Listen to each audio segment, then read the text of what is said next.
요번에는 이제 만나는 문제이고, 둘이 이제 경로의 순서상 개수라고 생각을 하면 좋을 것 같아요. 경로의 순서상 개수를 구하는 문제고, 물론 여러분한테 설명하기 위해 좀 큰 거 가져왔는데, 포함 배제를 활용해서 문제를 풀 수도 있기는 합니다. 근데 요거는 포함 배제를 활용하면 조금 많이 까다로운 문제가 돼서 좀 포함 배제를 하기보다는 조금 다른 케이스를 좀 어떤 기준으로 세우느냐를 잘 생각해 보면 좋을 것 같아요. 그래서 케이스를 어떻게 할 거냐? 이제 처음 만나는 장소를 기준으로 할 거예요. 이게 무슨 소리냐라고 하게 되면, 예를 들어 제가 요 친구의 경로를 요런 단순한 경로를 정하고, 요 친구는 이런 식으로 이렇게 정했다고 해보죠. 그러면 둘이 만났다고 할 수 있는 장소가 세 장소가 될 거예요. 그래서 포함 배제를 하게 되면은 저게 만났다고 할 수 있는 장소로 고를 수 있는 곳이 세 군데가 되니까, 세 군데 동시에 만나는 경우, 두 군데 동시에 만나는 경우, 이런 식으로 좀 까다롭게 다 정해야 된단 말이죠. 케이스를 분류할 때. 그래서 포함 배제로 풀 때 어려운 거고요. 근데 우리가 처음 만나는 장소를 기준으로만 생각을 하자라고 하게 되면은, 지금 처음 만나는 건 F였죠. F에서 처음 만났을 테니까 우리는, 지금 제가 그려놓은 저 경로들은 처음 만나는 장소가 F인 케이스에서 세워지겠구나 라는 걸 알 수 있어요. 이런 식으로 좀 기준을 어떻게 잡느냐에 따라서 이제 겹치는 경우가 있는지 없는지가 잘 세워진다는 거죠. 그래서 요것만 생각을 하고 나면은 좀 더 쉽게 풀리는데, 처음 F에서 만날 때를 한번 생각을 해볼게요. 2부터죠. 2부터. 처음 2에서 만날 때를 볼 건데, 둘 다 A에서 2로 가든 B에서 2로 같은 갈 때, 만나기 전까지는 한 가지씩이에요. 만난 후에는 어떻게 되든 신경을 안 쓸 거거든요. 그냥 각자 목적지로 가자 라고 하면은 2에서 C까지는 가로 4칸 2칸이니까 6시 2에서 D까지도 똑같이 4칸 2칸이니까 요거의 제곱해서 이렇게 나오겠네요.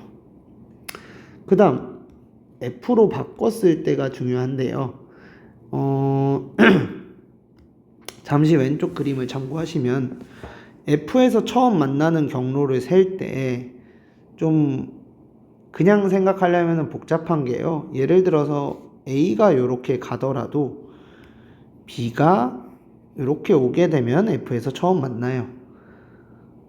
근데 반대로 A가 이제 요때 A가 이렇게 와도 되는 거고요. 마찬가지로 F에서 만나겠죠. 그래서 각자 장소를 마지막에 이동할 때 가로로 이동하냐 세로로 이동하냐에 따라서 처음 만나는 장소가 어떻게 될지가 달라질 거예요. 둘 다 마지막을 가로로 오게 되면 문제가 되는 거니까, 요거를 케이스를 나눈 다음에 구하는 것보다는 각자 이제 A에서 F까지 가자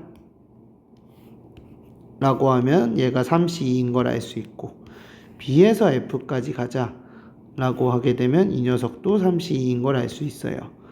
그래서 일단은 3C2의 제곱을 해보면요, 이 중에서 우리가 세고 싶지 않은, 처음 만나는 게 F가 아닌 경우는 한 가지씩 밖에 없습니다. 그래서 저걸 빼주는 거죠. 이렇게 만나기 전까지 경로가 완성이 되고요. 만난 뒤에는 이제 가로 3칸, 세로 2칸이니까 요거에 제곱을 해주게 되면 이렇게 경우의 수가 구해지게 됩니다. 그 다음 G에서 만날 때도 똑같이 한번 생각을 해보도록 하죠. 자, 같은 방법으로 한번 생각을 해보는 거예요. A에서 G까지 갈 때는 4C이고요. B에서 G까지 갈 때도 4C2다. 그러면 이제 똑같이 4C2의 제곱이고 앞에서 했던 것처럼 처음 만나는 게 G가 아닌 경우를 제외하면 되거든요. 근데 그러면 처음 만난 게 E였든 F였든 2에서 처음 만나면 F를 지나올 거고요. F에서 처음 만나도 F를 지나와요. 결론은 우리가 빼줘야 되는 경로는 F를 거친 다음 이렇게 가고 얘도 F를 거친 다음 이렇게 가는 경로만 제외해주면 되죠. 그래서 빼는 경로가 요게 되는 겁니다. 그 다음에는 자유이동을 할 거니까 이렇게 얘는 계산하면은 요게 나오게 될 겁니다. 그 다음에 요 녀석 이제 어느 정도 느낌이 오죠. 같은 원리로 H까지 자유롭게 가는 것 중에서 G를 거쳐서 오는 경우들을 빼주자. 남은 경로는 요게 되더라. 계산하면 요 녀석이 되고요. 얘도 요거에서 요걸 뺄 거고 I에서 올라가는 거는 사실 한 가지씩 밖에 없죠. 그래서 이렇게 구해집니다. 자, 그래서 우리가 원하는 답이라고 하면은 요 녀석들의 합이 되고요. 2698개가 나오게 돼서 1000으로 나눈 나머지는 698이 되겠습니다.